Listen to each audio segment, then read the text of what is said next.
불확실한 시장에 맞설 차별화된 투자 전략 7월 8일 머니쇼 플러스 시작합니다. 간밤에 미국 트럼프 대통령이 주요 교역국에 관세 서한을 보내면서 뉴욕 증시는 하락했는데 오늘 국내 증시는 굉장히 강했던 것 같습니다.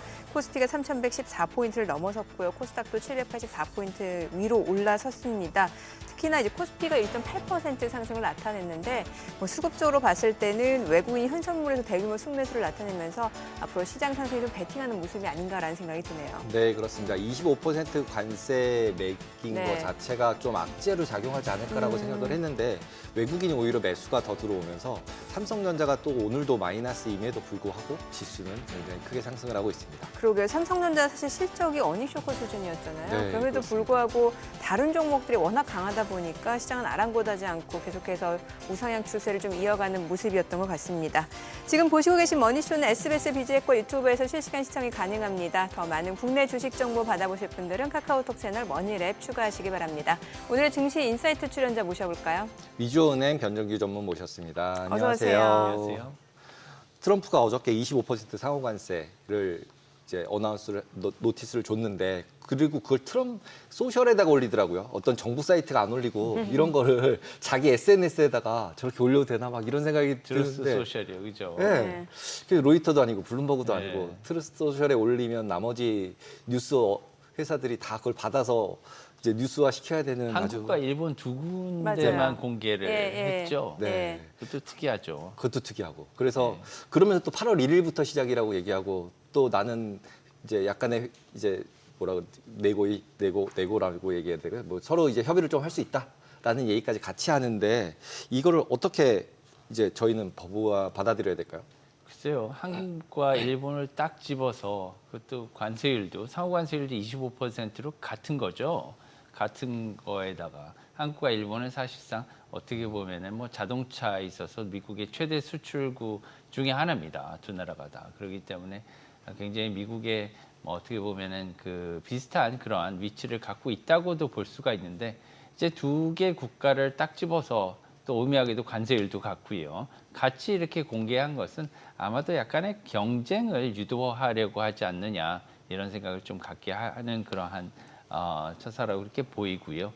미국의 유리한 조건을 이끌어내려는 거는 마찬가지로 같을 겁니다. 이제 8월 1일까지 시한을 이제 준 거는 조금 어떻게 보면 뭐 협상을 하려고 그러면 시간이 그렇죠. 필요하잖아요. 네. 게다가 이걸 뭐 단기적으로 뿔 빼듯이 솥불 빼듯이 한꺼번에 뺄 수도 없는 일이고 그래서 이제 앞으로 일본도 그렇고 일본도 좀 강경한 것 같아요. 네네. 지금은 예전과 달리. 예. 그러니까 뭐 한국과 일본은 전통적인 가장 강한 그러한 동맹 관계인데 미국과 이 두 나라를 끄집어내서 본보기를 보인다는 걸 이렇게 전통적인 우방이자 동맹국들도 우리하고 지금 이렇게 뭐 강하게 내고를 하면서 협상을 이렇게 강하게 하고 있다는 것을 뭐 간접적으로 보여주려고 하는 그런 것이 아닌가 이렇게 생각하고요. 하지만 긍정적으로 보는 면은 오늘도 네. 주시장이 올랐잖아요. 맞아요. 그것은 예. 뭐냐면 상대적으로 지금 미국은 오히려 굉장히 불확실한 점이 많다고 봅니다.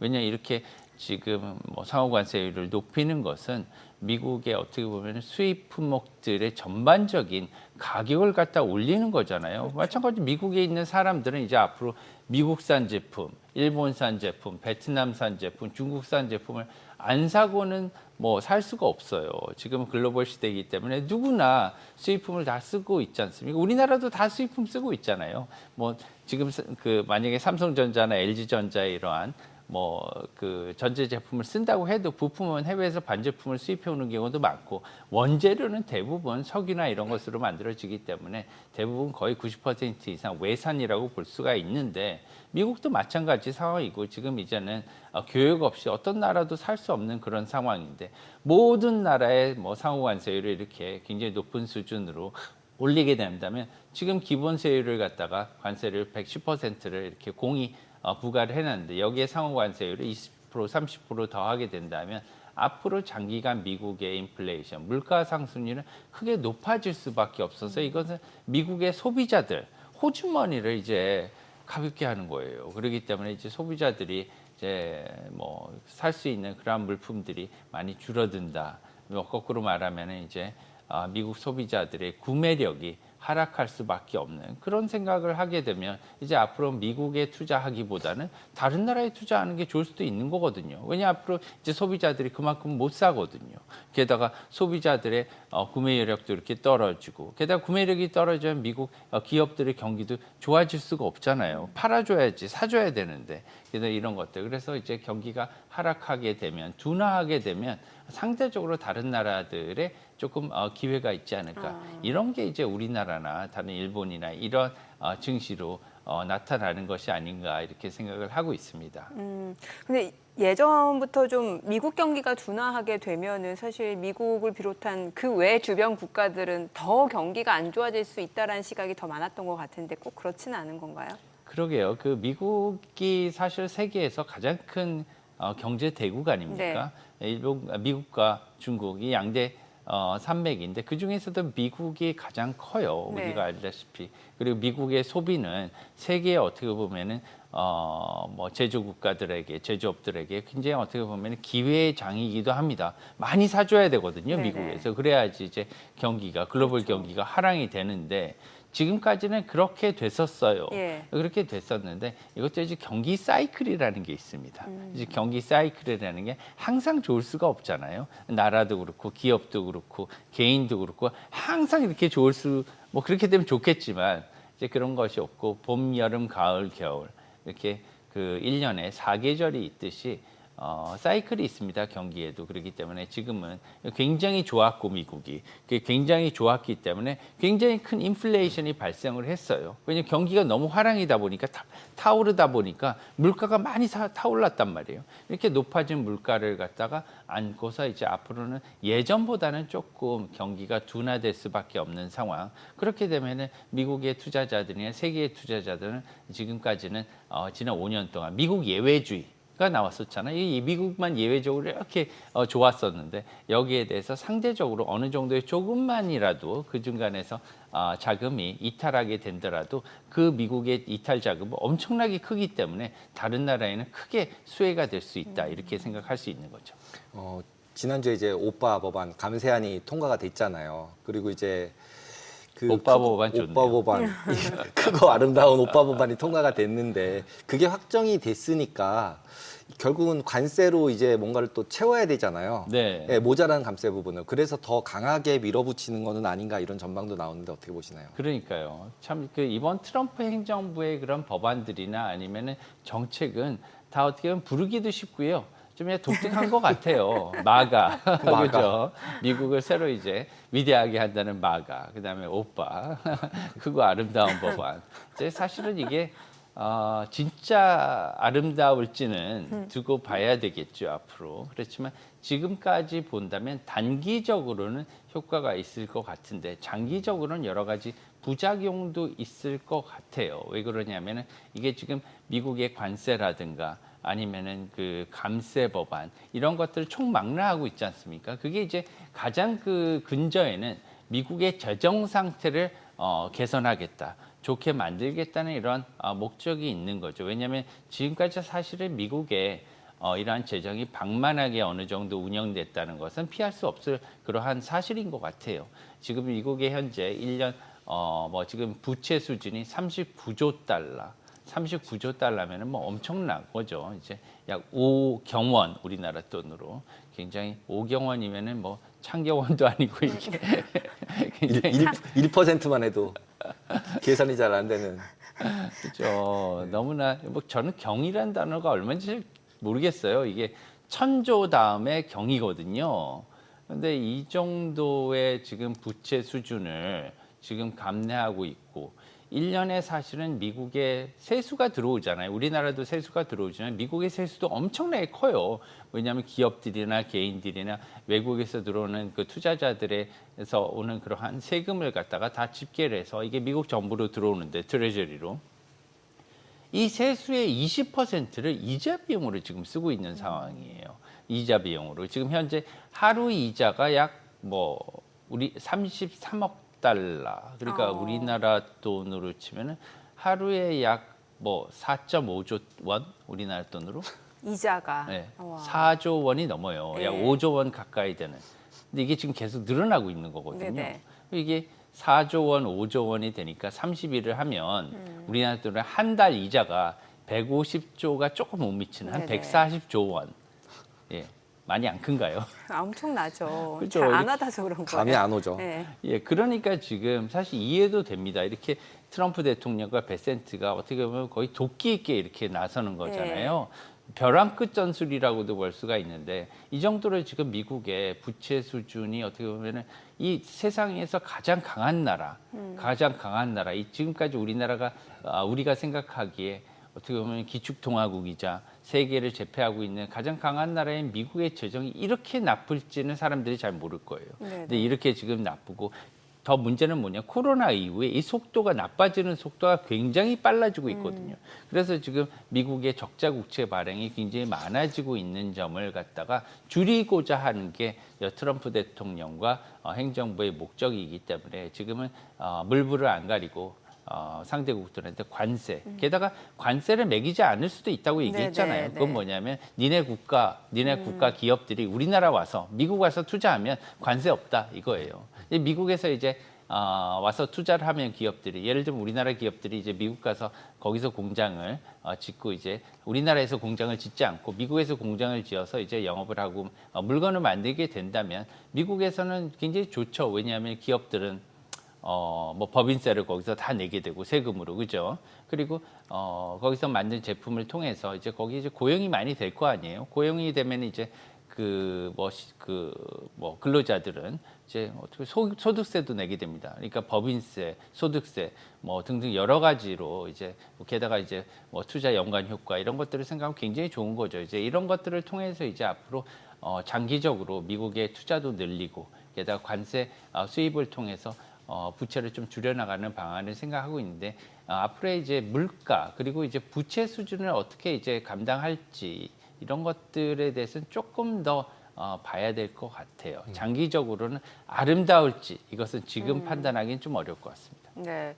어찌됐든 이 감세안이 이제 통과가 되고 이제 그러다 보니까 미국의 그 재정 적자 확대 문제가 지금 다시 이제 올라오고 있는 상황이고, 그러니까 말씀 주신 대로 그 하루에 나가는 이자 비용이 상당하다 보니까 트럼프는 계속해서 제롬 파월 연준 의장을 금리 인하하라고 압박할 수밖에 없는 상황 아니겠습니까? 그런데 그렇죠. 이게 역으로 관세 때문에 오히려 쉽지가 않은 구조인 거잖아요. 지금 금리 인하 시기를 앞당기기가. 그러니까요. 지금 안 그래도 이제 인플레이션 이런 것 때문에 뭐 고용도 그렇고 고용 지표가 생각보다 네. 그렇게 나쁘게 나오지 않았어요. 네네. 6월 달에. 지난달 고용이 좀 안 좋아질 것으로 생각했는데 생각보다는 나쁘지 않았습니다. 맞아요. 게다가 인플레이션도 어떻게 보면은 생각만큼 이렇게 많이 내려오지 않는 상황. 이러기 때문에 금리 인하를 이번에 다음번에서는 조금 기대하기 어려운 상황 아닌가 이번에 있거든요. 근데 이번에는 좀 어렵고 금리 인하가 9월 달에 가서야 있지 않을까 이렇게 생각을 하고, 최근에 재밌는 얘기를 계속 하고 있어요. 미국 그 재무부에서요.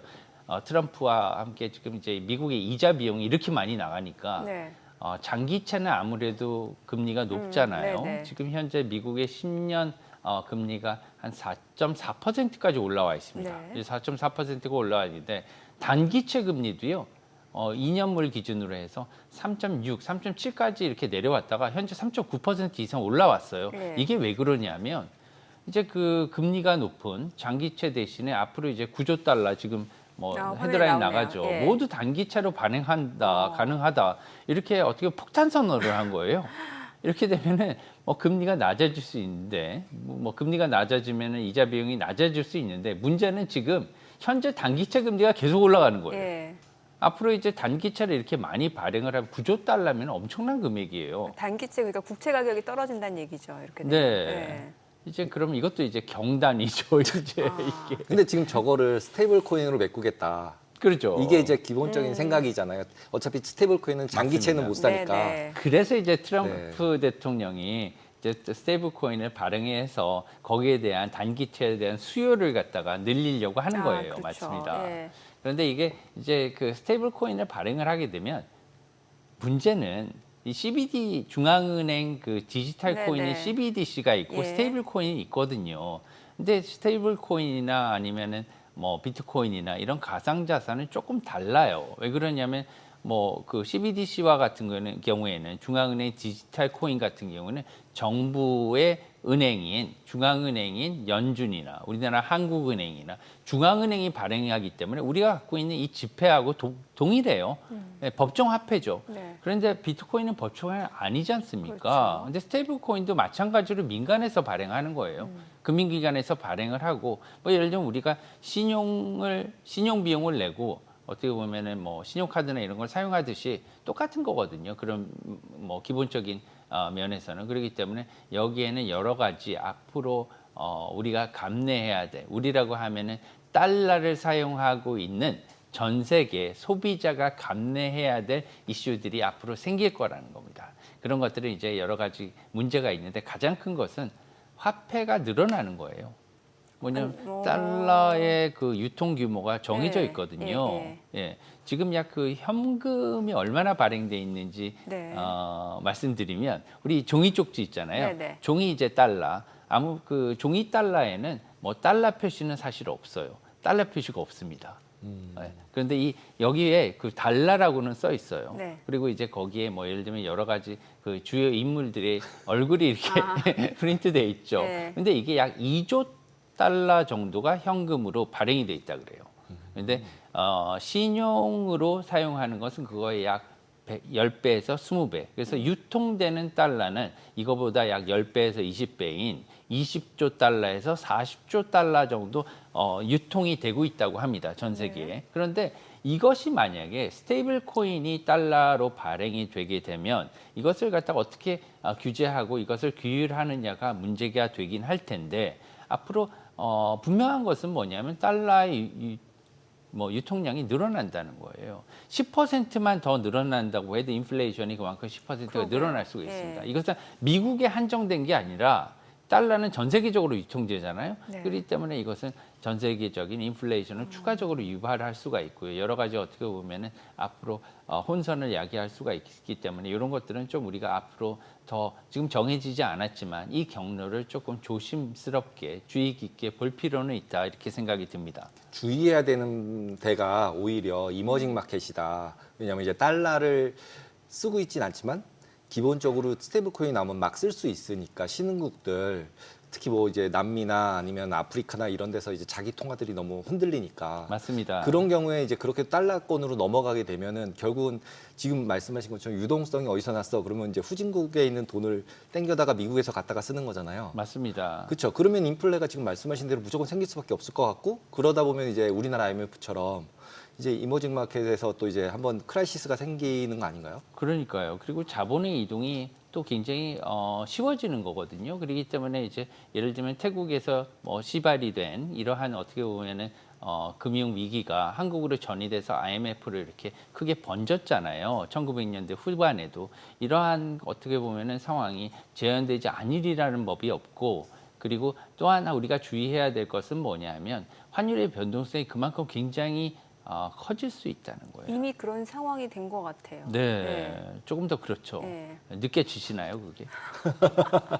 조금 더 이제 지금 보면은 변동성이 커진 것 같긴 한데 네. 앞으로 그런 스테이블 코인이 미국에서 많이 이렇게 다량으로 발행이 되는 그런 상황이 될 수도 있고 이것을 막기 위해서 우리도 어떻게 보면 앞으로 이제 이러한 암호화폐라고 하면 중앙은행이 발행하는 암호화폐, 네. 그다음 민간에서 발행하는 암호화폐, 스테이블 코인이 민간에서 발행하는 암호화폐 중에서 담보를 갖다가 지운 거예요. 왜 그러냐면은 예를 들면은 금과 1대1, 달러와 1대1 교환 비율을 정하든가 아니면 미국 국채와 1대1 교환 비율을 정해놓은 거거든요. 그래서 어떻게 보면은 그 암호화폐 중에서 이 스테이블 코인은 고정 환율제를 도입한 암호화폐로 이렇게 정의할 수가 있습니다. 네네. 이것도 통하고 환율이에요. 네. 교환 비율이기 네. 때문에. 그렇기 때문에 우리가 이런 환율이나 아니면은 교환 비율을 정함에 앞서서 이게 발행의 주체라든가 앞으로 우리 경제와 그다음에 외환과 그다음에 그 재정에 있어서 그리고 국민들이 이것을 사용함에 있어서 앞으로 이제 원화도 개방을 해야 될 거예요. 지금은 외국에서 원화로 결제를 못 하잖아요. 송금을 못 하고 송금을 받지 못하는데 앞으로는 이러한 국제화 시대를 대비를 해야 될 거기 때문에 이런 것까지 다 포괄적으로 생각을 해서 결정을 잘 하면 좋겠다 이런 생각을 합니다. 지금 원화 기반 스테이블 코인 말씀을 주셨는데 이제 뭐 물론 충분히 이제 뭔가 글로벌 상황에 맞춰서 해야 되는 건 맞는데 여기 대해서 많은 시각이 과연 그 원화 기반 스테이블 코인을 누가 쓸 것이냐라는 거잖아요. 저 네. 같아도 달러 기반, 뭐 금 기반, 미 국채 기반이라고 하면은 괜찮을 것 같은데 네. 과연 원화 기반이 시중에 유통될 수 있는지 스테이블 코인. 스테이블 코인이라고 하면요. 사실은 이제 왜 이것을 발행을 하고 네. 싶으냐. 우리 솔직해져 볼까요? 너무 기다렸어요.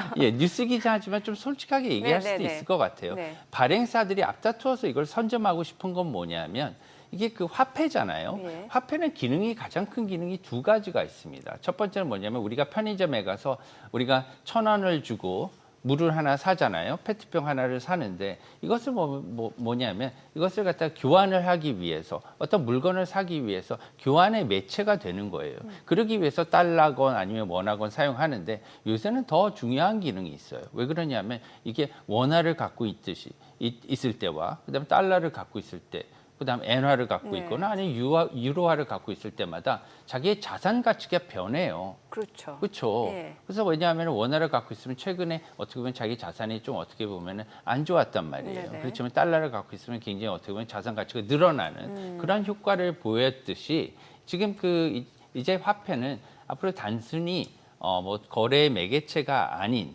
통화의 저장 기능, 더 나아가서 투자의 어떻게 보면 한 방편이 되는 거거든요.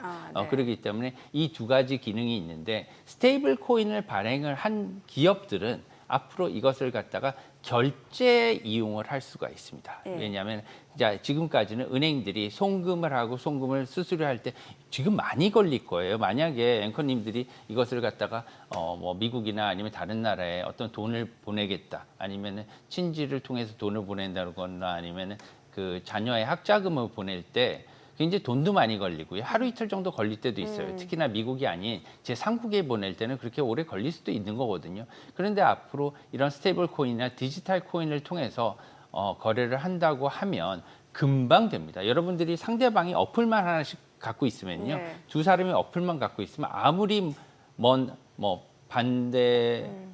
지구의 정반대에 있는 브라질이나 아르헨티나에 있더라도 금방 0. 몇 초 만에 결제가 가능하고요. 비용이 굉장히 싸요. 그러니까 이제 쿠팡이나 아마존이나 아니면 네이버나 이런 어떻게 보면은 물류 회사들 같은 경우에는 지금 굉장히 비싸게 송금 수수료나 결제 수수료를 많이 들고 있는 거죠. 왜냐하면 그런 기업들은 그런 것들 많이 쓰기 때문에 매일매일 결제 금액이 엄청 많잖아요. 그런데 이것을 갖다 스테이블 코인으로 하게 되면 그만큼 수수료가 매우 싸지게 되는 겁니다. 그래서 아마존이 스테이블 코인 네, 맞습니다. 그래서 솔직해지자는 거예요. 다 돈이에요, 이게. 그러면서 그것을 갖다 비용을 절약하고 어떻게 보면은 자기네 통화를 갖다가 조달을 할 수 있는 방안을 또 마련하는 거죠. 그렇기 때문에 이러한 여러 가지 이득이 있기 때문에 스테이블 코인 사업에 그런 물류 기업들이 이제 참여를 하려고 하는 거고요. 우리나라 같은 경우 원화 스테이블 코인 사업 같은 경우에는 그러한 예를 들면 스테이블 코인으로 결제를 한다 그러면 10% 정도 물건값을 싸게 해줄게. 그럼 사시지 않을까요? 지금 페이팔 여러 가지 있잖아요. 페이 기능들이. 그런 게 이제 이걸로 대체된다는 거죠. 왜냐하면 예전에는 신용으로 결제하던 것이 이제 스테이블 코인으로 결제 넘어가는 그런 단계가 된 거고, 반대로 이제 우리나라는 앞으로 이제 그 해외 결제에 이제 그 준비를 하는 그런 과정을 반드시 지금 준비를 해야 될 겁니다. 이제 한국은행으로서도 지금 많이 준비가 돼 있는 상황일 텐데요. 이런 것들을 면밀하게 살펴서 앞으로 원화의 국제화. 저는 이제 원화를 이제 10,000원짜리를 해외에서 원화를 이렇게 딱 내고 물건을 해외에서 이제 해외여행 갔을 때 살 때 그때가 굉장히 어떻게 보면 정말 감격이 이렇게 벅차오를 것 같아요. 근데 제가 이제 궁금한 거는 만약에 제가 우리나라 물류 기업이라고 쳐요. 제가 물류기업 오너예요. 근데 제가 만약에 민간 기업으로 이제 오너가 되셨어요, 벌써? 네, 벌써 됐어요. 이제 지금 한번 조건. 근데 만약에 스테이블 코인을 발행한다고 하면 저 같으면은 달러 기반으로 할 것 같단 말이죠. 뭐 달러 기반이든 그 원화 기반이든 사실은 시간과 뭐 국가나 지역이나 이런 거에 대해서 조금 다를 수가 있고 현재 지금 원화 기반의 어떻게 보면 디지털 코인은 당연히 필요하긴 해요. 왜 그렇죠. 그러냐 필요성을 우리나라에서는 인정을- 지금 예. 원화가 쓰일 테니까 예. 그리고 그 디지털 코인을 갖다가 앞으로 한국은행에서 발행할지 안 할지는 모르잖아요. 지금 미국은 CBDC 중앙은행 디지털 코인 대신에 스테이블 코인으로 가는 그러한 추세를 지금 보이고는 있습니다. 앞으로 이게 네. 뒤집힐지도 모르죠. 그렇지만 어떻게 될지 모르는 지금까지는 그런 추세를 보이고 있어요. 민간에서 이것을 주도하는 그런 형식으로 가고 있는데 우리나라와 같은 경우에는 이 원화의 성격이 달러와는 조금 다르고요. 게다가 지금 원화 같은 경우에는 통제된 그런 통화기도 합니다. 외부나 이런 데서 이제 예, 결제도 예. 안 되고 하기 때문에 이런 것들을 어떻게 성격상 해야 되지만 지금 한국에서 사용할 때 어차피 원화로 결제를 하긴 해야 돼요. 그렇기 때문에 어떤 기업들이 이것을 갖다가 먼저 선점하느냐 먼저, 이것이 굉장히 오너로서 생각을 하셔야 될 것 같아요.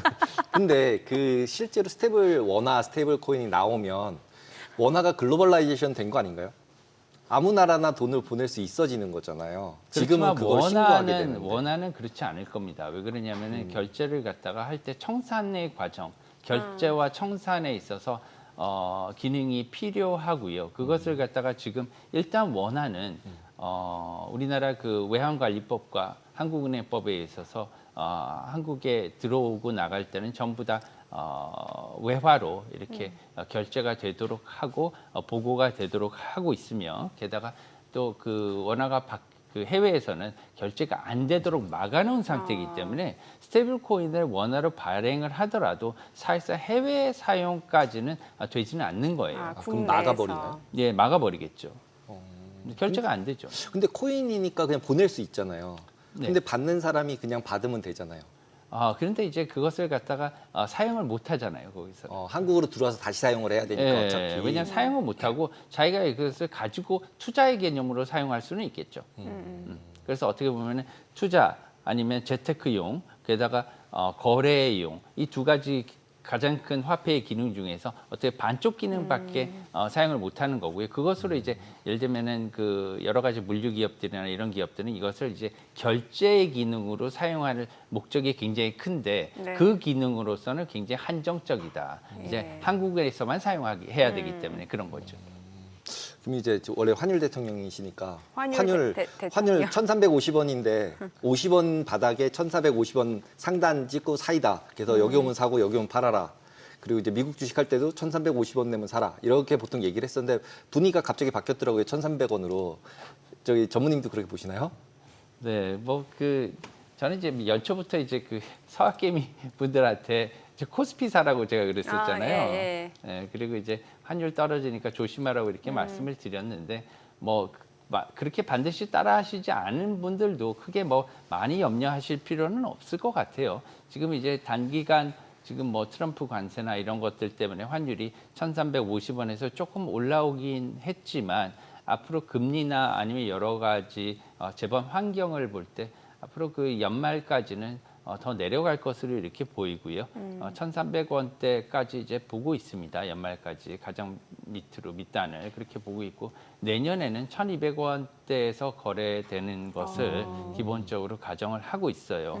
게다가 이 근처에는 그 미국의 기준금리에 대한 향방도 이렇게 많이 반영이 돼 있는데요. 제 개인적으로 지금 미국의 기준금리는 현재 상단이 4.5%예요. 네네. 4.5%이긴 한데 지금 미국이 4.5%, 한국은 이제 2.5%잖아요. 2% 포인트는 굉장히 큰 차이입니다. 이것이 지금 원화의 어떻게 보면 달러 원 환율이 더 내려가는 것을 막아주고 있는 그런 상태예요. 그렇지만 앞으로 지금 트럼프 대통령과 베센트 장관이 미국의 기준금리를 내리려고 매우 노력을 하고 있잖아요. 그리고 파월 의장 같은 경우에도 지금 어떻게 보면은 지금 금리 인하를 갖다가 좀 천천히 하고자 하긴 하는데 하반기에 미국의 부채 수준을 본다면 안 내릴 수는 없다. 안 내릴 수는 없다. 그렇기 때문에 개인적으로는 4%, 연말 4%까지는 최소 내릴 것으로 생각하고 있고요.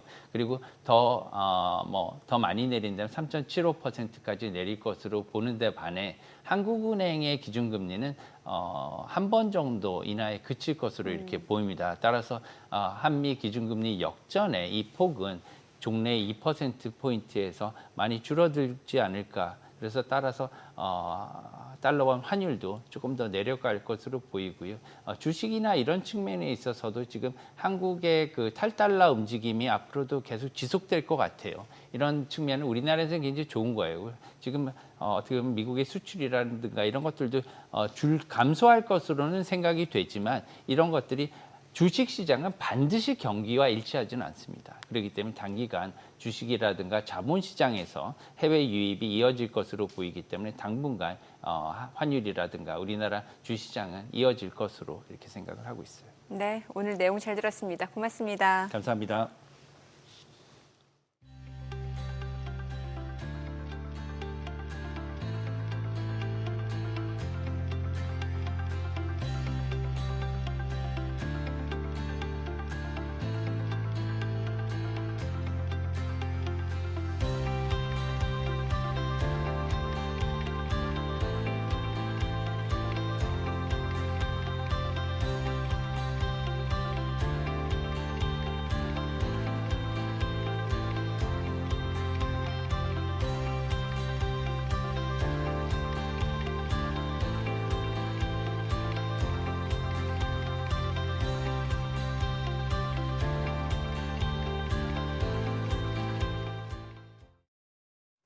오늘장 특징주부터 뉴욕 증시 리포트까지 정리해 드립니다. 먼저 오늘 우리 증시에서 가장 주목받은 섹터 혹은 테마부터 정리해 볼 텐데요. 배당소득 관련 세제 개편 기대감에 은행주가 급등했습니다. 현재 국회에 발의된 소득세법 개정안은 배당금을 이익의 35% 이상 주는 상장 기업에게 배당을 받으면 종합소득과 분리해 별도의 세율을 적용하는 내용을 담고 있습니다. 이에 따라 배당소득 세금이 줄어들 거란 기대감에 대표 배당주인 은행주 쪽으로 투자자가 몰린 걸로 보입니다. 먼저 우리 금융지주는 오늘 8% 넘게 뛰면서 25,400원에 마감했고요. 하나금융지주도 오늘 10% 넘게 강세 시현했습니다. 종가는 94,500원. 신한지주도 오늘 7% 넘게 급등했고 JB금융지주와 제주은행도 각각 6%, 5% 강세 시현하면서 관련주 전반이 강세 흐름을 이어갔습니다. 미국 알래스카 LNG 프로젝트 기대감에 관련 종목들이 일제히 상승세를 보였습니다. 이 프로젝트는 알래스카에서 생산한 천연가스를 파이프라인으로 한국까지 운송한 뒤 이것을 액화해 연간 2천만 톤 규모로 수출하려는 대형 사업입니다. 이에 따라 LNG 수출 인프라 구축에 필수적인 강관 수요 증가 기대감이 작용하면서 관련 종목들이 주가를 끌어올렸습니다. 먼저 동양철과는 오늘 27% 넘게 급등하면서 1,962원에 마감했고요. 하이스틸도 오늘 14%대 급등했습니다. 종가는 4,500원입니다. 이램도 오늘 12% 넘게 올랐고 넥스틸도 10% 오름세, 휴스틸도 4% 오름세 보이면서 관련 종목들이 일제히 상승세를 기록했습니다. 이어서 뉴욕 증시 종목에 대한 투자 의견 정리해드리겠습니다. 오늘은 미국의 클라우드 컴퓨팅 회사 코어위브부터 온수기 제조기업 에이오 스미스, 냉난방 장비 유통업체 와츠코까지 세 가지 종목 살펴보겠습니다. 첫 번째 종목은 미국의 클라우드 컴퓨팅 회사 코어위브입니다. 현재 주가는 159달러 선이고요. 목표 주가는 별도로 제시되지 않았습니다. 엔비디아가 하이퍼스케일러, 즉 초대형 클라우드 기업 견제를 위한 전략적 파트너로 2023년에 코어위브에 1억 달러를 투자하면서 코어위브는 경쟁사보다 빠르게 엔비디아 인프라를 풀스택으로 공급받는 구조를 확보했습니다. 또 데이터 센터 관리 소프트웨어 클러스터 맥스에서도 점유율 1위를 유지하면서 기술 경쟁력도 확보한 상태입니다. 올해 1분기 기준 수주 잔고는 258억 달러로 연말 대비 73% 증가했고 4월에는 오픈 AI와의 40억 달러 규모 계약도 추가됐습니다. 보수적으로 봐도 내년 매출은 150억 달러 이상이고 영업이익률 20% 달성 시 2026년 흑자 전환 가능성도 제기됩니다. 지난 3월에는 머신러닝 플랫폼 기업 웨이트앤바이어스를 17억 달러에 인수해서 GPU 인프라를 넘어 소프트웨어 영역까지 사업을 확장하고 있습니다. 높은 레버리지를 이유로 일각에서는 리워크와 유사하다는 시각도 있지만 증권사에서는 AI 추론 수요가 본격화되고 엔비디아 중심 밸류체인이 계속된다면 코어 위보의 고성장은 정당화될 수 있다고 분석했습니다. 두 번째 종목은 온수기 제조기업 에이오 스미스입니다. 현재 주가는 68달러 선이고요. 목표 주가는 74달러 선으로 제시됐습니다. 에이오 스미스는 미국 온수기 시장의 과점 기업으로 거주용 시장에서 36%, 상업용 시장에서 52%의 점유율을 유지하고 있는데요. 온수기 특성상 교체 수요가 꾸준히 발생해 실적 하방을 단단히 받치고 있고 최근에는 전기식, 히트펌프 온수기 확대로 탈탄소 정책에 따른 구조적 수혜도 기대되고 있습니다. 전체 매출 중 약 24%는 인도와 중국을 포함한 미국 외 지역에서 발생하고 있고 중국산 부품에 부과된 관세로 인해 매출 원가의 6에서 8% 부담이 발생했는데요. 이에 따라 생산 기지를 멕시코 후아레즈로 이전하고 올해 6월부터 7에서 10% 가격 인상을 단행해 관세 부담을 상쇄할 계획입니다. 또 향후 미국 내 생산 비중도 점진적으로 확대할 예정입니다. 올해 1분기 영업이익률은 19%로 여전히 높은 수익성을 유지 중인데요. 증권사에서는 낮은 평균 단가를 가진 전기식의 교체 수요가 장기적 탈탄소 흐름에 따라 구조적으로 증가할 걸로 기대된다면서 전망을 긍정적으로 평가했습니다.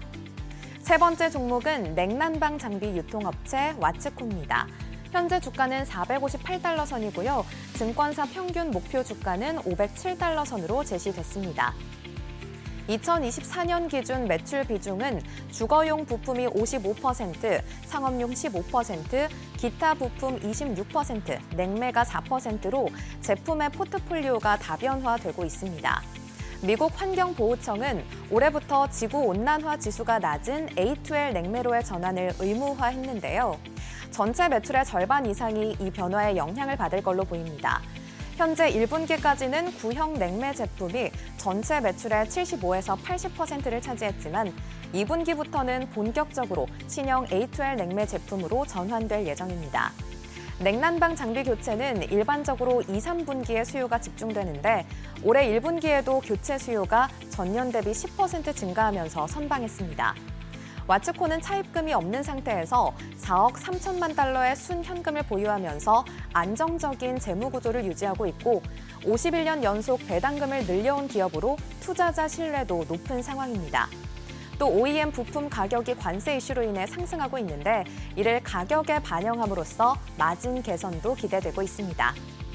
오늘은 이렇게 세 가지 종목에 대한 국내 증권사들의 분석 살펴봤습니다. 오늘 밤 뉴욕 증시 투자 전략 세우는데 참고해 보시기 바랍니다. 지금까지 종목 리포트였습니다.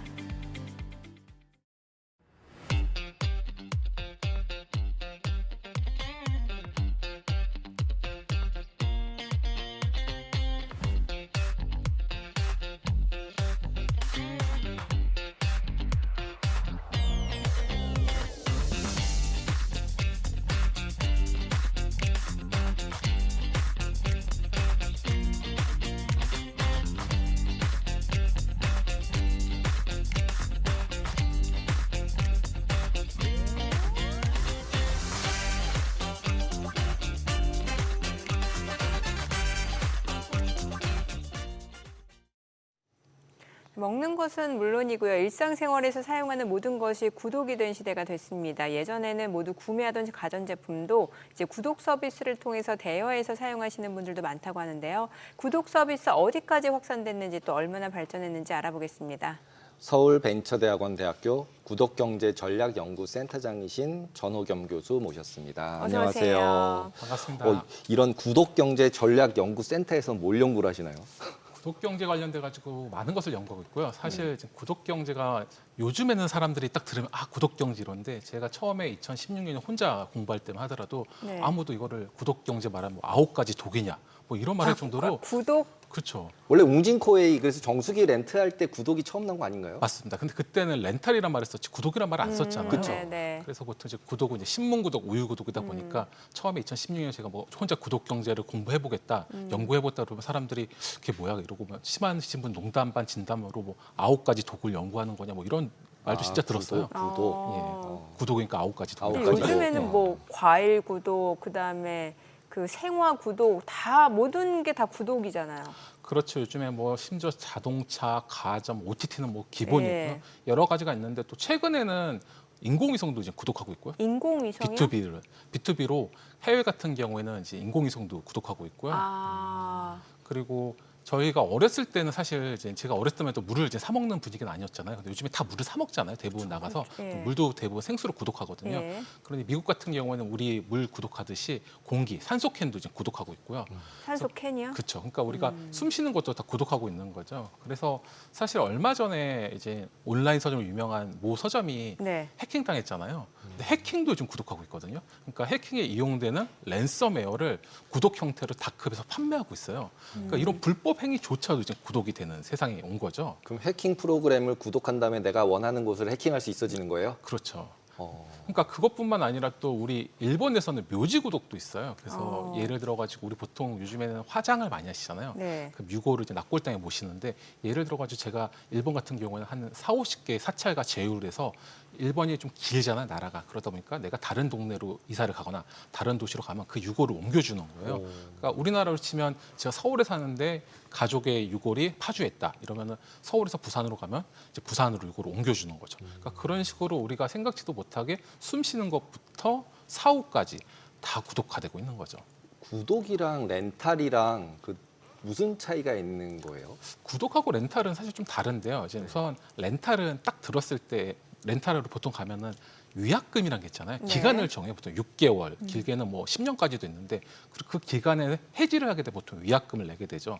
그리고 추가 비용이 항상 붙어요. 예를 들어가 집에서 뭐 공기청정기를 구독한다 이러면은 그거 관련돼서 더 업그레이드된 무엇인가를 AS를 받으려면 돈이 들잖아요. 근데 구독은 보통은 선불로 내고 기간이 정해지지 않고 하는 경우가 많거든요. 그러니까 그런 점이 좀 큰 차이죠. 지금 보니까 구독 경제 종류가 또 저렇게 나뉘기도 하네요. 멤버십형, 렌탈형, 정기 배송형. 예, 맞습니다. 저게 제가 처음에 2000년도 초반에 책을 만들었는데 그 책에 나왔던 내용 비슷한데요. 네네. 네, 저도 지금 처음 봤는데 멤버십형 같은 경우는 우리가 일반적으로 매월 금액을 내고 쓰는 게 이제 멤버십형이고요. 뭐 쿠팡이나 넷플릭스 맞습니다. 이런 거죠. 맞습니다. 예. 그리고 렌탈형 아까 말씀하신 것처럼 공기청정기 뭐 여러 가지 있죠. 그런 렌탈을 말하는 거고요. 정기 배송용은 정말 이 클래식한 우유, 신문 구독이 정기 배송용인 거죠. 요즘도 신문 저는 집에서 신문 아직도 2개 구독하고 있고요. 신문을요? 예, 그래서 사람들이 저보고 신기하다 이러는데 전에는 7개를 구독했어요. 몇 년 전까지. 종이신문이요? 종이신문을요. 어. 왜냐하면 이제 제가 이제 구독을 연구를 하니까 아. 종이신문 N, 잡지 N 그리고 심지어 그 주간지까지 해서 한 7개에서 9개 정도 거의 한 10개 넘게 구독을 하고 있고 지금도 사실은 뭐 이런 주간지까지 포함하면 한 4~5개 아직도 구독하고 있죠. 쓰레기가 어마어마하겠네요. 그래서 와이프가 너무 싫어해요. 그러니까. 이만큼씩 쌓이니까 저보러 그렇죠. 예, 오늘도 나올 때 저 신문 다 버리고 가라고 그래서 네. 신문 들고 재활용하고 왔습니다. 근데 뭐 장마철에는 또 신발에 넣어두면 습기 제거에 좋으니까. 그래요? 예, 그런 좋은 신문. 방법이 있어요. 예. 필요한 부분이 있죠. 네, 네. 네.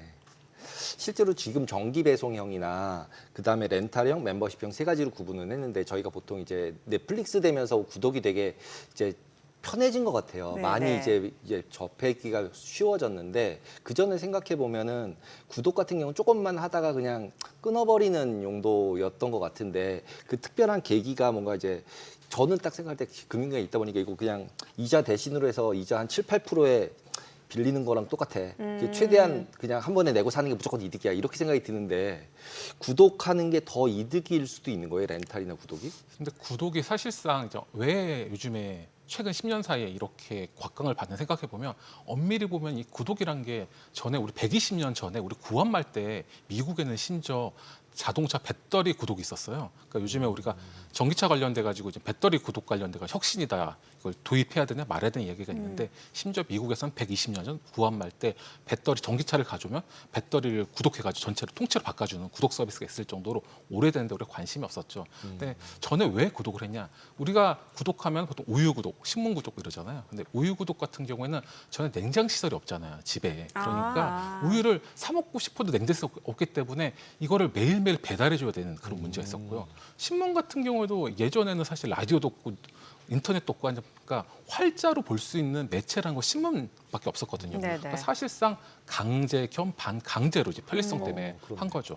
그래서 지금까지는 그런 식으로 하고 있다가 왜 갑자기 그렇게 되냐 하면 크게 보면 여러 가지가 있는데 제가 봤을 때 첫 번째는 경제 저성장이 가장 크죠. 첫 번째를 뽑으라면. 경제 저성장. 왜냐하면 제가 2000년대 초반까지만 해도 대한민국의 경제 성장률이 한 7%대였어요. 근데 7%대 되면 한 10년 지나면 2배씩 성장을 하거든요. 그러니까 내가 별 문제 없이 직장 다니거나 하면 10년에 2배씩 부자가 되는데 최근에는 경제 성장률이 뭐 1%대 또는 뭐 마이너스까지 보고 있잖아요. 그러다 보니까 전에는 물건을 살 때도 내일이 오늘보다 좋을 거라고 기대가 있었던 거예요. 근데 지금 같은 경우에 사실 내일이 오늘보다 좋겠다고 생각하는 사람이 요즘엔 좀 있죠. 주식 올라가지고.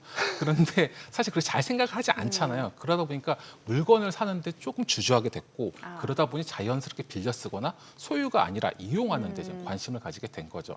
그리고 그와 더불어서 이제 배송이 빨라지고 네. 그리고 또 온라인 모바일이 발전되면서 전에는 우리가 물건 사려고 그러면 저 어렸을 때만 해도 동네 슈퍼마켓 가거나 아니면 대형마트까지 가서 물건 샀잖아요. 근데 지금 같은 경우에는 스마트폰을 딱 열어가지고 누르는 순간에 제품이 저를 찾아오거든요. 맞아요. 예. 그러니까 제가 필요할 때 알아서 찾아오는 세상이 온 거죠. 그러니까 그렇게 주변 세상이 바뀐 거고요. 이게 또 세대 변화하고도 연관돼 있는데요. 제가 어렸을 때 학창 시절에 여의도 살았는데 그때 신문을 저 그때도 신문을 많이 봤거든요. 신문을 보면 항상 써 있는 게 증권가 흥청망청이었어요. 그래서 제가 학교 끝나고 이렇게 증권가를 지나가면 진짜 밤에 거기 직장인 여러분들이 술에 너무 거나하게 취하셔가지고 엄청 흥청망청한 분위기였었거든요. 근데 최근에 신문 보면은 항상 빠지지 않는 단어가 있는데 뭔지 아세요? 뭐예요? 위기, 세대 위기, 경제 위기, 뭐 정치 위기, 위기란 단어가 천명부터 끝명까지 다 위기, 사설까지 위기의 시대거든요. 이 위기의 시대에 태어난 세대가 MZ 세대거든요. 그러니까 MZ 세대 같은 경우는 한 번도 흥청망청, 뭐 신토부리, 한우가 더 비싸잖아요. 저 어렸을 때는 외국 고기 먹지 말고 외국 살 막 사 먹는 사람도 있었거든요. 심지어 외국 거라고. 근데 지금은 미국 고기라고. 그쵸. 미국 막 고기라고 먹고 미국 쌀이라고 뭐 그 남대문가 사 먹고 옛날 신문 보면 나와요. 그러니까 그런 미개를 선호하는 그렇죠. 그런 해외 거를 거죠. 선호하고. 해외 거를. 근데 지금은 한우가 훨씬 비싸잖아요. 네. 그러니까 이렇게 세상이 바뀐 거죠. 이런 거를 체험하지 못한 세대 같은 경우에는 조금 더 저렴한 가격으로 물건을 쓰는 데 관심을 가지게 되고 그러다 보니까 세제가 변화되면서 자연스럽게 모바일도 되고 경제 조성도 되고 이 세계가 삼박자가 고루 맞으면서 구독 경제가 지금처럼 이렇게 활화산처럼 퍼져 나가고 있는 거죠. 뭔가 소유하기 위해서 목돈을 지출하는 거에 대한 부담도 느끼게 되고 또 이제 구독이라고 하면 예전에 어떤 물건에 대한 구독도 있겠습니다만 요즘은 이제 어떤 서비스라든지 컨텐츠에 대한 구독 있잖아요. 쉽게 생각하면 우리 OTT 같은 거, 뭐 넷플릭스, TV, 뭐 디즈니 플러스 이런 것도 다 구독인 거잖아요. 지금 맞습니다. 월 평균 1인당 어느 정도 구독을 하고 있어요? 그 관련돼 가지고는 굉장히 금액이 천차만별인데요. 이제 보통 저는 구독을 사실상 저희가 구독 아닌 제품이 없다고 보는데요.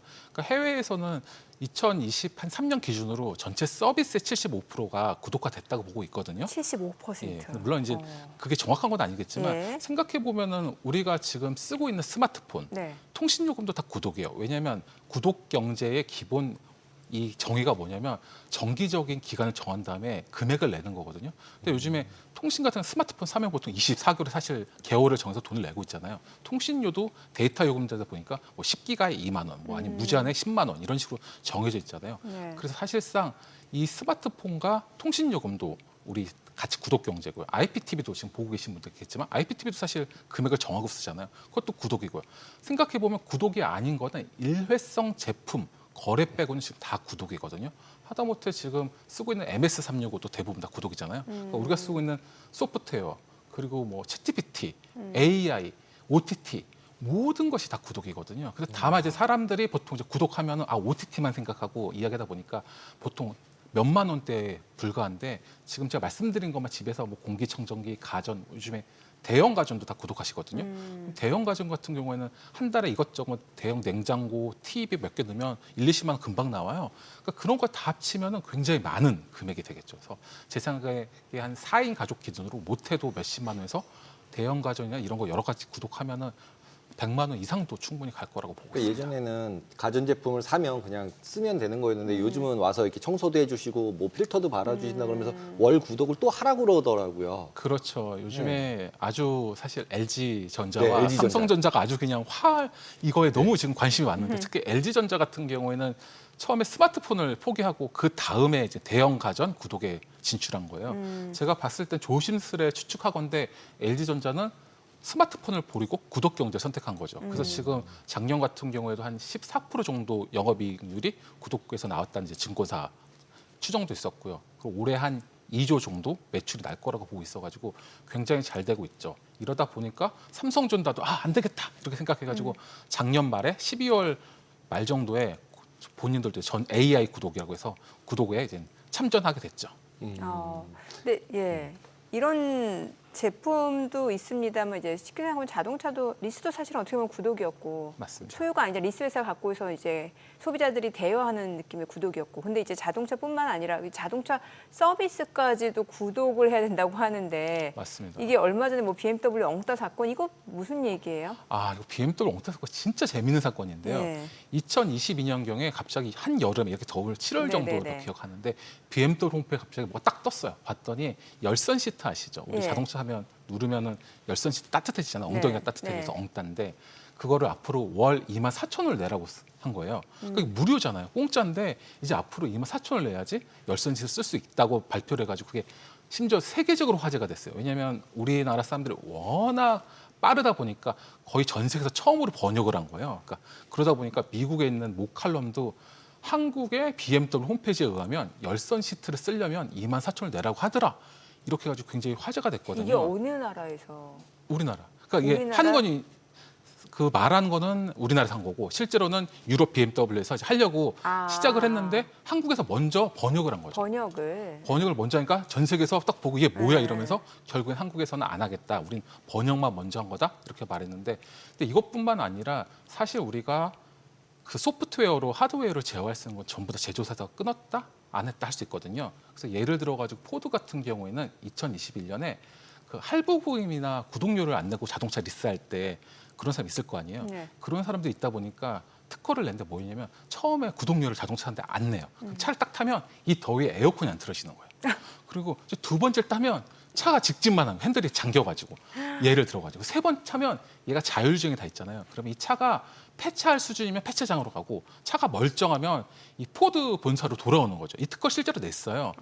그러니까 우리가 모를 뿐이지 우리가 쓰는 모든 전자제품, 이 노트북을 포함해서 모든 소프트웨어를 통해서 하드웨어를 제어하고 인터넷이 되는 거는 제조사에서 닫았다 열었다 할 수 있는 거죠. 쉽게 말하면 우리 스마트폰도 조금 더 통화를 화질 좋게 사진을 찍겠다 이러면 구독료를 낼 수도 있고요. 네. 그러니까 이거는 자동차뿐만 아니라 가전도 가능하고 모든 영역에서 다 가능한 거죠.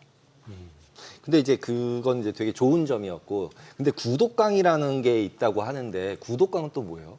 구독강은 굉장히 우리 이제 깡하면 보통 카드깡 생각하잖아요. 이제 카드 긁어가지고 그걸 물건을 사가지고 판다거나 아니면 거기서 돈을 받는다 식으로 뭐 이렇게 하는데 이 구독료가 처음에는 OTT 같은 몇만 원이었는데 이제 대형 가전이 들어가면서 한 번 구독을 대형 가전 여러 개 하면 구독료가 1,000만 원에서 2,000만 원까지 그 제품 가격만 그 정도 되니까 이거를 카드를 구독료를 첫 구독료만 내고 이걸 받아가지고 파는 거죠 중고 제품으로.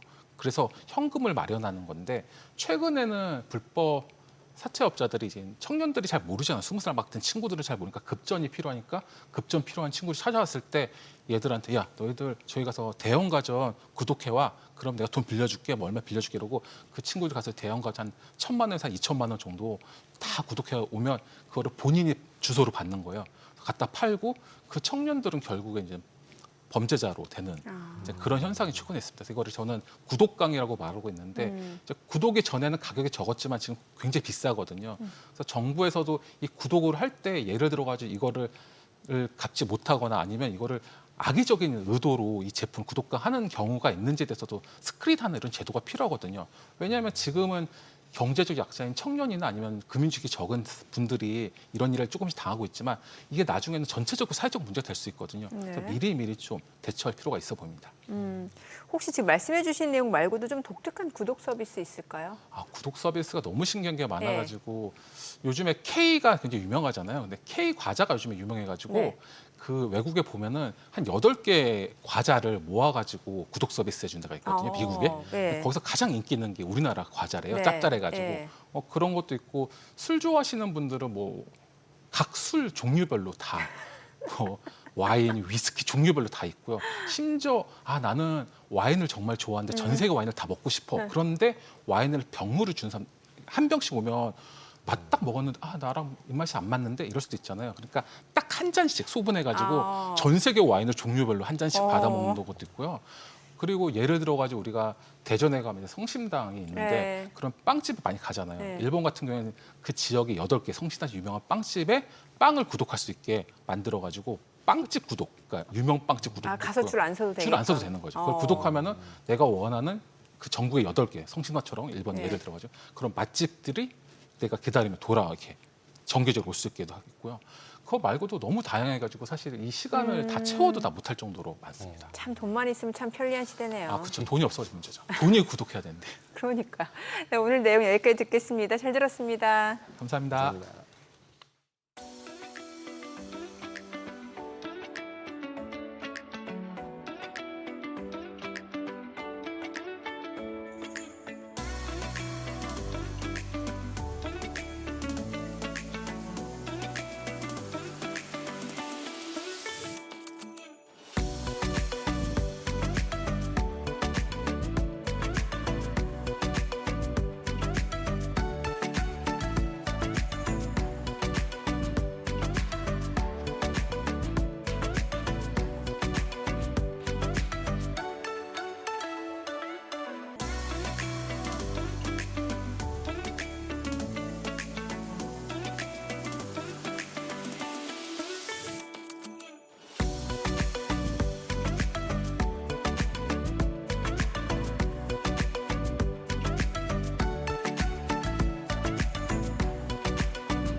네, 삼성전자 오늘 이제 올해 2분기 잠정 실적을 발표했습니다. 영업이익이 예상치를 밑돌면서 우려를 키우고 있는데요. 하지만 또 곧 새로운 폴더블폰 공개를 앞두고 하반기 실적 기대감도 커지고 있습니다. 삼성전자 실적 회복을 위해서 어떤 전략이 필요할지 알아보겠습니다. 이범준 경희대 국제경제학 박사 모셨습니다. 어서 오세요. 안녕하세요. 삼성전자가 실적을 발표했는데 거의 어닝 쇼크 수준의 실적을 발표했는데요. 예, 맞습니다. 네, 이 미래가 어떨지 제일 많이 이제 개인들이 가지고 있는 주식이잖아요. 그러다 보니까 계속 이제 물음표가 던져지는데 어떻게 봐야 될까요? 일단 결과치를 잠깐 분석을 해보면 작년 동기비를 가장 이야기를 많이 하고 있더라고요. 네. 근데 전체 금액으로 보면 매출은 거의 비슷한 수준인데 영업이익이 이 작년 동기비에 한 10조였던 영업이익이 4.6조, 거의 반토막이 난 상황이거든요. 근데 이제 저희가 예상하기로는 그래도 핸드폰이 좀 괜찮았었고, 그리고 뭐 반도체가 뭐 HBM이 좀 경쟁력이 떨어지긴 했지만 그래도 선방하고 있다라고 생각을 했었는데 아니나 다를까 재고가 지금 평가손에 반영이 되면서 지금 이익률이 확 떨어지는 걸로 지금 발표가 났습니다. 그래서 앞으로 어찌됐건 새로운 시장이나 새로운 어플리케이션을 찾아야 되는 상황인데 사실 녹록치 않은 상황인 것으로 보입니다. 지금 화면에도 나오고 있습니다만 일단 지금 영업이익, 뭐 매출액 다 지금 급감한 상황인데 특히나 이제 세부 항목으로 봤을 때는 모바일 쪽은 그래도 괜찮은데 반도체 쪽이 좀 문제다라는 얘기가 있잖아요. 구체적으로 좀 세부 항목별로 좀 뜯어서 볼까요? 그러니까 작년에 74조에 10조 이익을 냈을 때 그 당시에 DS 부분, 그러니까 반도체 시스템 LSI 파운드리 부분이 28.6조에 영업이익이 6.5조였었거든요. 네. 근데 이제 구체적으로 지금 발표는 안 됐지만 만약에 이 지금 수치로 계산을 해본다고 하면 모바일이 거의 비슷한 수준으로 지금 매출이나 뭐 이런 게 나왔다고 생각하면 아마 1사분기하고 거의 비슷한 수준, 네. 영업이익이 한 1.1조 정도밖에 발생을 안 했다고 보이거든요. 그러면 한참 안 좋아졌을 때 이렇게 저점을 찍었을 때 수준으로 보입니다. 그러면 오히려 이제 긍정적으로 볼 수 있는 게 재고 부분이 반영됐다고 하면 앞으로 뭐 지금 계속 발표되고 있는 트렌드포스의 뭐 디램 가격이라든가 이런 걸 예상을 해보면 그래도 전체적으로 반도체 경기가 좀 살아날 것이다라고 예상을 해볼 수 있는 거거든요. 그리고 이제 HBM 같은 경우도 뭐 엔비디아라는 이제 거대 회사가 시장을 주도하고는 있지만 네. 다른 시스템 설계 회사들도 많거든요. 뭐 AMD도 있고 뭐 다른 회사들도 많이 있기 때문에 그런 회사들과 지금 삼성이 계속 트라이를 하면서 HBM 판매를 노력을 하고 있기 때문에 그 부분이 좀 해소가 되면 앞으로 좀 실적 개선은 예상해 볼 수 있지 않을까라고 생각합니다. 지금 HBM 같은 경우는 이미 그 하이닉스한테 이제 완전히 밀렸잖아요. 그리고 이제 수익도 이제 신규로 나온다고 해도 이제 마진이 없을 거다. 예. 이런 식으로 가니까 결국은 이제 삼성전자 가지고 계신 분들이 고민할 게 하이닉스로 가야 되나라는 고민을 굉장히 많이 할 것 같아요. 예를 들면. 그렇죠. 그리고 이제 실제 그렇게 보면은 아까 말씀하셨듯이 이제 핸드폰, 모바일 폰, 갤럭시가 잘 돼야 되는데 그러면 그 갤럭시 부분에 있어서는 특별한 경쟁력이 이제 애플이랑 경쟁을 하는 거니까 그 부분에 있어서 수익이 더 늘어날 가능성도 있는 건가요? 핸드폰 시장이 기억하시겠지만 제가 2010년도에 처음으로 스마트폰을 샀었거든요. 그때 월드컵 하던 때입니다. 10년이었거든요. 10년. 그때 갤럭시 S가 처음 나왔을 때였었거든요. 그러면 지금 한 15년 정도 된 시장입니다. 근데 지금 계속 시장 자료나 이런 데이터들을 보면 거의 8년째 시장이 정체되어 있는 시장이에요. 이제 그 말은 무슨 말이냐면 뭐 인구가 그닥 늘지 않는 한, 그 다음에 사용자 수가 급격하게 늘지 않는 한 핸드폰의 판매량이 급격하게 늘진 않을 거라는 거죠. 시장 자체가 일단 정체되어 있는 게 좀 한계로 보이고, 그 다음에 이 시장이 명확하게 좀 구분이 되어 있습니다. 그러니까 애플하고 삼성의 마켓시어가 거의 변하지 않고 있거든요, 수년째. 네. 거기다가 중국 시장은 중국 브랜드의 시장이 이렇게 정확하게 또 분할을 하고 있어서 이 좀 한정적인 시장 내에서 삼성이 특별한 무언가를 가지고 치고 나갈 수 있다라고 보기에는 사실 애플도 그렇고 삼성도 그렇고 중국 브랜드도 그렇고 쉽지 않은 상황이긴 합니다. 그러다 보니 이제 자꾸 액세서리나 다른 걸 만들어내고는 있는 거죠. 뭐 삼성이 링을 뭐 반지를 만든다든가, 뭐 이제 이어폰을 만든다든가, 뭔가 새로운 걸 웨어러블 쪽으로. 막 만들어내고는 있는데 네.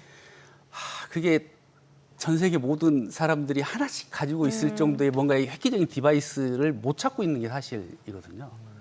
그게 과연 뭐가 될까가 사실 수년 전부터 계속 고민이 됐던 포인트이긴 합니다. 그러니까 그게 극복되지 않는 한 핸드폰 자체만으로 뭔가 새로운 실적으로 막 시장이 이렇게 커지고 삼성이 막 어마어마하게 치고 나고 이럴 가능성은 좀 어려워 보이긴 합니다. 그럼에도 불구하고 그 갤럭시 시리즈 네. 이제 보니까 지난달에 출시한 S25 엣지. 예. 제가 사실은 이제 아이폰을 쓰다 보니까 그 갤럭시 그 모델을 잘 몰라요. 근데 이제 이게 굉장히 판매량이 괜찮았다고 하는데 어떤가요? 삼성전자 직원들도 애플폰 쓰는 분들 많습니다. 근데 회의 들어갈 때는 삼성폰 가지고 들어가야 되잖아요. 네, 물론 이제 외부에서 컨설팅하러 들어가면 네. 이제 삼성폰을 쓰긴 해야 되는데,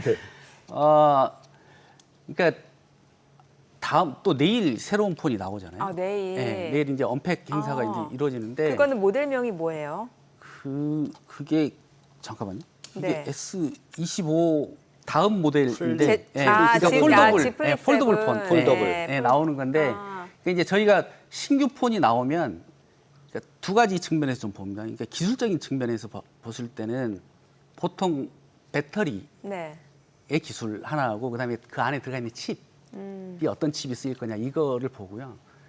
두 번째는 이제 사용자 관점에서 경험 측면이나 사용자 유저 관점에서 보면 뭐 디자인이나 아니면 소프트웨어를 많이 보죠. 네. 그러니까 여기에만 있는 게 뭐가 있지? 뭐 사진이 기가 막혀?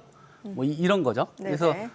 지금 뭐 거의 2억 화소의 뭐 AI 기능이 추가된 삼성의 뭐 모델이 지금 계속 나오고는 있습니다. 그래서 배터리도 좀 개선이 됐고, 그다음에 칩도 좀 잘 보셔야 될 게 저기 안에 삼성 LSI 칩이 들어가요. 예. 다른 회사 칩이 아니라 지금 삼성이 만든 칩이 아, 들어가거든요. 삼성의 자체. 네, 자체 칩이 들어갑니다. 엑시노스가 삼성 자체 칩이죠. 맞습니다. 예, 그래서 저 칩이 들어가거든요. 그러면 저 판매가 어떻게 되냐에 따라서 이렇게 시너지 효과가 날 수도 있는 겁니다. 파운드리 사업부에 또 이제 파운드리하고 LSI 사업부에도 같이 이 시너지 효과가 날 수 있는 거여서 저 부분이 좀 기대가 되는 부분이고 그다음에 이제 AI 기능이 네, 이제 네. 자체 기능이 들어가면서 과연 어떤 거를 쓸 수 있을까 뭐 이런 좀 궁금증 그다음에 호기심이 좀 생기는 것도 사실이고요. 애플도 못 하는데. 애플도 못 하잖아요. 이제 AI 자체 애플도 못 하는데. 그러니까 지금은 네. 뭐 생성형 AI에서 이제 삼성이 자체 모두 그 자체 모델을 쓰고는 있습니다. 네. 자체 모델을 쓰고 있어요. 근데 완벽하게 폐쇄형은 아니고요. 그다음에 이제 허가된 아니면 등록된 업체에게는 이제 개방을 해서 이제 새로운 어플리케이션을 만들기는 하고는 있거든요. 오픈 AI도 쓸 수 있는 거예요. 그렇죠. 예. 근데 챗GPT도. 또 완벽하게는 아니고 또 완벽하게 또 클로즈는 아닙니다. 예. 그런 상황이라서 아시다시피 페이스북도 사실은 계속 이렇게 네트워킹으로 성장을 하다가 오픈소스 전략을 쓰면서 막 어마어마한 어플리케이션들이 생기면서 사실 이게 플랫폼으로 성장을 한 거잖아요. 그러니까 그런 사례들이 있기 때문에 삼성이 어떤 선택을 하느냐에 따라서 좀 달라질 것 같습니다. 근데 아시겠지만 AI 뭐 쓰세요? GPT. 챗GPT 말고 다른 어플리케이션을 쓰세요? 저 퍼플렉시티도 쓰고 에이닷도 쓰고. 많이 쓰시네요. 네. 제미나이도 쓰고. 네, 네. 네, 이게 이제 이것저것. 제미나이를 쓴다는 거는 어찌됐든 저희가 뭔가 입력해서 궁금한 걸 찾아내는 거잖아요. 네네. 조금 이전으로 돌아가 보면 스마트폰이 맨 처음에 나왔을 때는 그냥 PC가 손에 들어왔다는 정도였었거든요. 근데 이게 갑자기 어플리케이션이 막 붙으면서 버스 타러 갈 때도 내가 이걸 쓰고 맞아요. 예. 뭐 여러 가지 주문할 때도 쓰고 막 이렇게 생기잖아요. 여기 그러면 앱카드 다 해놓고. 예. 그러니까 이 어플리케이션 시장이 어마어마하게 열리면서 이 스마트폰 시장이 확 커졌던 거거든요. 네네. AI라는 걸 생성의 AI라는 걸 알긴 알겠는데 그럼 구체적으로 내가 뭐 할 때 이걸 쓸 수 있을까? 예. 그냥 진짜 궁금한 거 해소하는 거 공부하는 거 뭐 논문 쓸 때 요즘 노트북에 램이나 뭐 이런 거 많이 쓰더라고요. 조금 더 대중적인 어플리케이션이나 뭔가 이걸 활용해서 쓸 수 있는 뭔가가 나와야 될 텐데 그게 뭘까? 그 안경 아닌가요? 안경. 삼성도 해안이라고 안경 내더라고요. 구글 글라스 같은 거를 내는데 결국은 이제 다음 폼팩터 그러니까 다음에 쓸 뭔가 이제 PC, 전화기, 그 다음 안경 아니냐. 삼성도 안경을 분명히 하고 있잖아요. 예, 예. 그러니까 이제 아까도 말씀드렸던 것처럼 모든 사람이 하나씩 몸에 지닐 수 있는 무언가가 나와야 될 텐데 이제 그걸 계속 고민을 하고 있는 거죠. 그래서 이제 요즘 또 많이 나오는 게 헬스하고 관련된 건강하고 관련된 거는 다 관심이 있으니까 네. 그나마 이제 반지나 그다음에 뭐 여기 거는 거나 뭐 이런 것들이 다 관심을 갖고는 있죠. 네네. 근데 이제 아직은 제가 보기에는 핸드폰만한 그런 정도의 디바이스는 아직은 보이지 않아서 그게 좀 안타까운 거죠, 사실. 그러면 지금 삼성전자가 보니까 미국의 디지털 헬스케어 기업 젤스 인수한다는 얘기도 이거 커넥티드 케어 서비스 예, 이거 좀 맞습니다. 이쪽을 강화하겠다 이렇게 예. 이해를 하면 되는 거네요. 예. 그러니까 이제 앞으로 그러면 삼성전자가 어떤 사업군으로 발전을 할 거냐라고 하면 이제 당연히 시장이 큰 쪽으로 가겠죠. 네네. 그러니까 어떤 시장이 확장성이 있을 것이냐에 주목을 하면서 이제 시장을 볼 텐데 뭐 최근에 독일 뭐 공조 회사도 샀고요. 네. 그다음에 이제 뭐 아까 보니까 뭐 헬스도 했었고 그다음에 하만이라는 그룹 사서 지금 자동차의 전장이나 오디오 같은 사업에도 지금 계속 뛰어들고 있는 거잖아요. 그래서 뭐 이전에도 사실 프린터 시장이든지 다양한 시장으로 삼성이 되게 시도를 많이 했었어요. 의료기기 사업도 그렇고. 근데 이제 사실 성과가 딱 뚜렷하게 드러난 거는 그냥 역사적으로 보면 사실 반도체 말고는 아직 눈에 띄는 사업은 없었던 게 사실이고요. 그러면 말씀하셨던 대로 헬스, 그다음에 로봇, 그다음에 뭐 전장 이런 시장들로는 계속 확장을 하려고 노력을 할 것으로 보입니다. 근데 이렇게 어떻게 보면 AI 쪽에 포커스를 하고는 있는데 인프라 AI를 이제 하고 싶어 하는 것 같은 그런 느낌이잖아요. 지금 공조도 뭐 공조라고 하지만 에어컨 만드는 게 아니라 그렇죠. 데이터 센터 데이터 센터 공조인 거고 맞습니다. 그다음에 젤스도 디지털 헬스케어지만 AI 디지털 헬스케어 하겠다고 하는 거고 데이터를 모아야 되니까. 근데 그다음에 뭐 하만 같은 경우도 이제 자동차 디바이스 이런 것도 인아웃이잖아요. 자동차 한테 정보를 받고 정보를 주고 하는 걸 다 가져오고 싶어 하는 건데 그러면 뭔가 그래도 삼성전자 제일 이제 지금은 구조본 이름은 바뀌고 미래 전략이고 그다음에 어떻게 바뀌었는지 잘 모르겠는데 그 바뀐 거기서는 뭔가 계획을 세우고 있지는 않을까요? 그런 거 아실 것 같은데 왠지 어떤 계획을 세우고 있을까요? 알면 되게 좋을 것 같은데요, 저도. 근데 결국은 시장성이라고 보거든요. 예.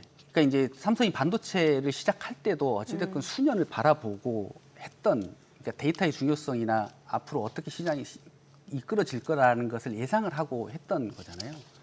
근데 사실 수년 동안 많은 예측들이 있었는데 현실적으로 지금 드러나고 있는 눈에 보이는 좀 딱 이런 산업군이 치고 나오고 있지 못하고 있는 상황입니다. 뭐 로봇 이야기한 지도 사실 수년이 됐었고요. 예. 그다음에 뭐 바이오 헬스 이야기한 지도 수년이 됐었고, 근데 뭐 제도의 걸림돌이 됐든 뭐가 됐든지 간에 아직 그닥 이렇게 크게 산업으로서의 모습을 보이고 있지는 못하고 있는 게 사실이라서 어찌됐건 지금은 말씀하신 대로 데이터를 기반으로 한 일상에 침투되어 있는 다양한 데이터들을 끌어모아서 뭔가를 할 수 있는 이쪽으로 방향을 맞추고 있지 않은가라는 생각이 좀 듭니다. 이제 그 부문별로 봤을 때는 그래도 생활가전 쪽은 그래도 여전히 삼성전자가 우리나라에서 국내에서 그래도 점유율은 꽤 높은 편 아닌가요? 그렇죠. 예. 근데 이제 이것도 사실 LG전자라는 큰 경쟁사가 있고 그리고 사실 이제 거의 양분되어 있는 상황이고 이제 중국의 뭐 샤오미나 다른 전자제품들이 또 맞아, 많이 샤오미. 들어와 예. 있는 상황이라서 요즘 나오는 그 새로운 AI 접목된 뭐 제품들이 되게 엣지 있고 괜찮은 제품들이 많이 나오는 네네. 것 같아요. 출시되는 것 같은데 다만 이것도 시장의 관점에서 보면 매출이나 영업이익률 보시면 되게 정체되어 있는 시장이긴 합니다. 그러니까 AI 되어 있는 세탁기가 나왔다고 그래서 세탁기를 2대 살 일은 아닌 거잖아요. 이게 뭔가 네. 결혼을 많이 하거나 네, 그렇죠. 그럴 수는 없는. 아니면 이사를 많이 가거나 네. 이럴 때 보통 이제 가전제품은 교체 수요가 많이 늘어날 네. 것 같은데 지금 경기가 약간 그렇다 그렇죠. 보니까 이사 수요도 많지 않은 것 같고. 네. 그리고 이제 그렇다고 해도 그렇다고 해도 뭐 말씀드렸던 것처럼 TV를 2세대를 한 대 있어야 될 걸 내가 일부러 3대를 사지는 않잖아요. 네. 그래도 청소기 제가 요즘 그렇죠, 본 삼성 청소기. 광고에서는 다이슨보다 더 흡입력이 좋다 그래가지고 광고를 세게 하고 다이슨이 자기네 것보다 좋다고 인정하고 광고를 다 내렸다 그러더라고요. 그런 거는 근데 저도 몰랐거든요. 이거 지금 이제 나오신다 그래서 삼성에서 찾다 보니까 나오더라고요. 그래서 네, 아니 이런 게 있으면 이렇게 광고를 좀 열심히 하지. 아니 왜 이렇게 홍보들 하세요? 화가 나는 거죠. 이제 삼성전자가 잘 돼야 이제 나름 한국 시장이 좋아질 수도 있고 아이, 그렇죠. 투자도 좋아질 수 있는데 너무 자부자는 삼성전자가 안 되는 거가 너무 이제 안타까운 거죠 이제. 예. 저도 다녔던 사람으로서 예. 되게 안타까운기는 한데요. 예. 그러니까 이제 다만 이제 계속 말씀드리지만 삼성이 반도체에 집중하고 핸드폰에 집중했었던 거는 이제 앞으로 또 신시장에 뛰어들려고 하는 거는 앞으로 성장할 시장을 계속 쳐다보는 거여서 아무래도 이제 좀 정체되어 있는 시장의 크기의 한계가 있는 가전 제품으로서는 좀 한계가 있어 보인다는 거죠. 예. 예, 그 말씀을 좀 드리는 거고 어찌됐건 선전하고 있고 시장 뭐 MS를 좀 늘리고 있다는 것은 긍정적인 신호로 보이는 건 맞습니다.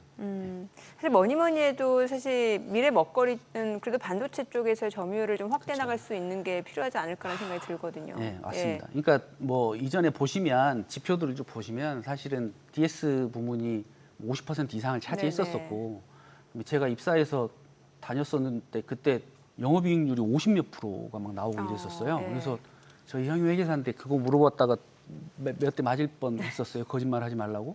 근데 실제로 50몇 프로를 냈던 적이 있습니다. 그리고 실제 영업이익률이 굉장히 높았었거든요. 근데 이제 지금 보시면 이 영업이익률 예전에 비해서 훨씬 못하고 있고 그다음에 실제 사업의 구조적으로 그럴 수밖에 없는 상황이기도 합니다. 그러니까 아무리 신기술이 나온다고 해도 뭐 영업이익률이 막 더블로 올라가고 이러지는 못하는 상황이거든요.